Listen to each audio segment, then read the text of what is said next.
கர்த்தருடைய நாமம் மகிமை அடைவதாக. இந்த வெள்ளிக்கிழமை மாலை இந்த 7 மணி அளவிலும் ஆண்டவராகிய இயேசு கிறிஸ்துவினுடைய 734வது தேவ செய்தி, யோவான் சுவிசேஷ புஸ்தகம் 6வது அதிகாரம் 35வது வசனம். ஜீவ அப்பம் நானே, என்னிடத்தில் விசுவாசமா இருக்கிறவன் என்னிடத்தில் வந்து சேருகிறவன் ஒரு காலம் பசி அடையான், ஒரு காலமும் தாகமும் அடைய மாட்டான். ஆண்டவராகிய இயேசு கிறிஸ்து சொன்னார். ஜீவ அப்பம் அவரான்.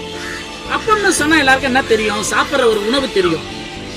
ஆனால் மனிதனாகிய நாம் அந்த அப்பத்தை தேடிதான் இந்த உலகத்திலே ஓடிக்கொண்டிருக்கிறோம், பிழைப்பை தேடுகிறோம், எல்லாவற்றிலும் அவசியம் என்று கருதுகிறோம்.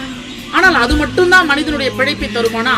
ஒரு முறை கர்த்தராகிய இயேசு கிறிஸ்து 40 நாள் உபவாசம் இருந்தார் ஊழியத்தை தொடங்குவதற்கு முன்பு. அப்பொழுது பாருங்க, 40 நாள் பட்டினியில் இருந்ததுனால சாத்தான் வந்து இயேசு கிறிஸ்து கிட்ட ஒரு கல்லை எடுத்து கொடுத்து, இந்த கல்லை அப்பமாக மாற்றி நீ சாப்பிடுன்னு சொன்னான். இயேசு கிறிஸ்துவினால அந்த அற்புதம் செய்து உணவை சாப்பிட்டு இருக்க முடியும்.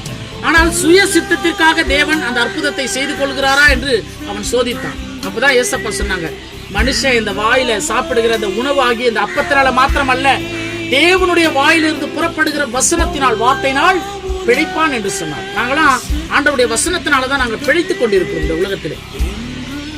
பாருங்க, தாவீது ராஜா என்பவர் ஒரு பிராக்டிகலான ஒரு உண்மையை சொன்னார். நான் சின்ன பையனா இருந்தேன், அப்புறம் இள வயதில இருந்தேன், அப்புறம் முதிர்ந்த வயதுல ஆனேன்.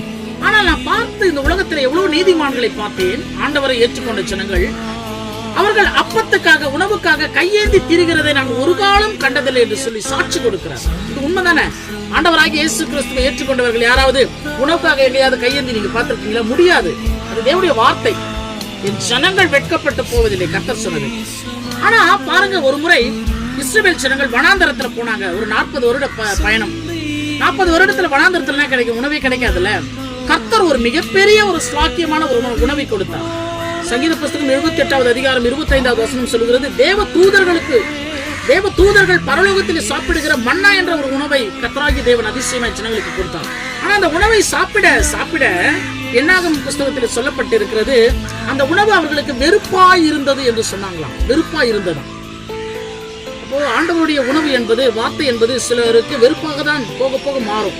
ஆண்டவரை ஏற்றுக்கொண்ட ஜனங்கள் எவ்வளவு பேர் இனிமே அவருடைய வார்த்தைகளையும் அவருடைய செய்திகளையும் ஓபன் பண்ணியே இன்னும் பார்க்காம இருந்திருப்பாங்க. சிலர் ஆண்டவருடைய சபைகளிலே கொடுக்கப்படுகிற தேவ வார்த்தைகளை கவனிக்காமலும் சிலர் இருந்து கொண்டிருக்கிறார்கள். ஏன்னா அவர்களுக்கு வெறுப்பா இருக்கும். ஆனா உலகத்தில் இருக்கக்கூடிய செய்திகளும், உலகத்தில் இருக்கக்கூடிய களியாட்டங்களும், பொழுதுபோக்குகளும், சினிமாக்களும் மனிதனுக்கு உற்சாகத்தை தருகிறது. ஆண்டவருடைய வார்த்தையினால் தர முடியல. பாத்தீங்களா? ஏன்னா இந்த மாம்சம் எதை விரும்புகிறோமோ அதை தான் மனிதன் ஓடுகிறான். இந்த ஆவிக்குரிய உணவு தான் இந்த ஆண்டவராகிய இயேசு கிறிஸ்துவின் வார்த்தை.